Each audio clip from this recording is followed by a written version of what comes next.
Assalamualaikum warahmatullahi wabarakatuh. Perkenalkan, nama saya Rizky dari KPI Nande dengan NIM 1901040048. Baik, di sini saya akan menjelaskan mengenai pengembangan dakwah dan peningkatan pelaksanaan dakwah. Dan yang pertama yang akan saya jelaskan yaitu pengembangan dakwah.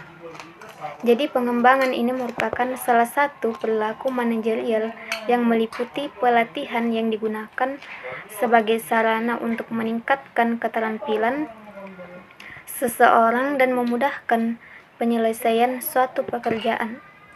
Proses pengembangan ini didasarkan atas usaha untuk mengembangkan sebuah kesadaran, kemauan, keahlian, serta keterampilan para elemen dakwah agar proses dakwah berjalan secara efektif dan efisien.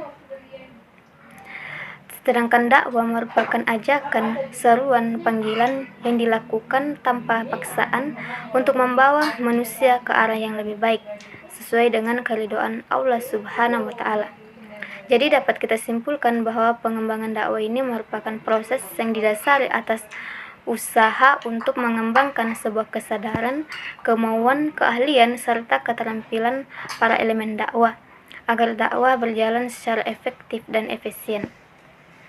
Secara individual, pengembangan yang berinteraksi kepada perilaku para dai memiliki beberapa keuntungan potensial dalam proses penggerakan dakwah, khususnya bagi para dai, bagi para pemimpin dakwah, yaitu yang pertama, terciptanya hubungan kerja yang bersifat mutualisme antara seseorang manajer atau pemimpin dakwah serta pada anggota lainnya.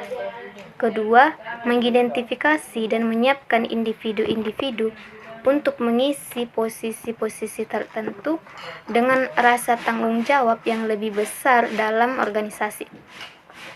Ketiga, dapat memberikan suatu rasa kepuasan karena membantu anggotanya untuk tumbuh dan berkembang. Dan selanjutnya yaitu prinsip-prinsip pengembangan dakwah. Dalam sebuah proses pengembangan dakwah, terdapat beberapa prinsip yang akan membawa ke arah pengembangan dakwah. Prinsip-prinsip tersebut yaitu 1. Mengidentifikasi kebutuhan akan pelatihan. Proses pengembangan keterampilan dai bertujuan untuk menentukan apa yang mereka ketahui dalam menyiapkan untuk terjun langsung ke objek dakwah. Kebutuhan akan lebih banyak pelatihan dapat diidentifikasi pada perbedaan antara keterampilan yang dimiliki sekarang dengan keterampilan yang dibutuhkan, yaitu dengan melakukan analisis terhadap kinerja para dai. Kedua, membantu rasa percaya pada diri dai. Jadi akan lebih berhasil jika dai merasa yakin bahwa ia akan berhasil mempelajari suatu keterampilan.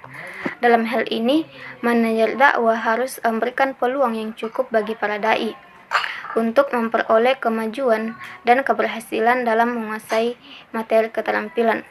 Oleh karena itu dibutuhkan sebuah kesabaran. Ketiga, yaitu membuat penjelasan yang berarti dalam proses peningkatan pemahaman serta daya ingat. Selama melakukan pelatihan harus dibangun atas dasar pengetahuan. Pada saat menjelaskan sebuah prosedur, maka harus diupayakan untuk menggunakan bahasa yang jelas, lugas, dan menghindari instruktur yang kontradiktif. Dengan demikian, penjelasan dapat diterima sesuai dengan pemahaman yang dimiliki. Keempat, yaitu membuat uraian pelatihan untuk memudahkan dalam pembelajaran. Jika diadakan pelatihan formal ataupun non-formal, maka sebelum mengajarkan suatu pengetahuan harus dijelaskan terlebih dahulu mengenai prosedur keterampilan yang akan diajarkan. Selain hal tersebut, dalam penyampaian teori harus diusahakan untuk memberikan teori yang mudah terlebih dahulu, kemudian setelah itu baru teori yang lebih kompleks. Dan yang kelima yaitu memeriksa apakah kegiatan yang telah berjalan sesuai dengan perencanaan dan target.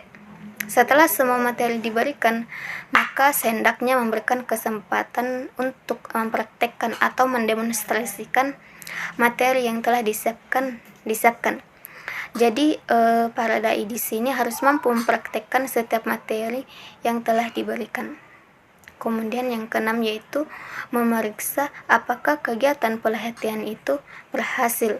Langkah terpenting dalam kegiatan pengembangan adalah dengan ditinjau atau memeriksa kembali apakah keterampilan dan pengetahuan yang ditargetkan telah berhasil dipelajari. Indikator keberhasilannya adalah dengan membuat standar bahwa proses keberhasilan itu dapat diukur dengan melakukan sebuah praktek yang kemudian diselesaikan dengan teori yang telah diberikan.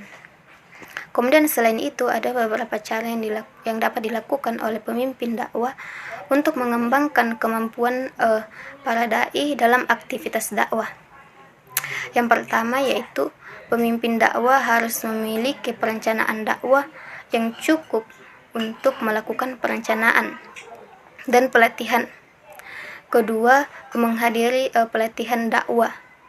Dan yang ketiga itu menyediakan research, bantuan logistik, serta prasarana lainnya.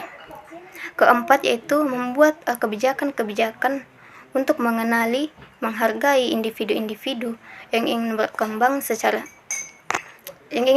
Jadi cara terpenting yang harus dilakukan oleh seorang pemimpin dakwah harus menjadi figur yang selalu kreatif, inovatif, dan berusaha untuk menambah ilmu pengetahuan dan keterampilan yang kemudian dibuktikan secara aktual dalam memimpin organisasi dakwah.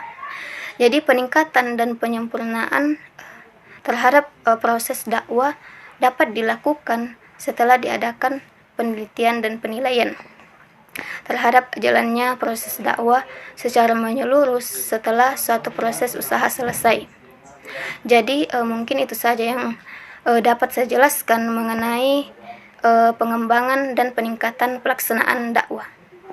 Kurang dan lebihnya mohon dimaafkan. Wabillahi taufiq wal hidayah.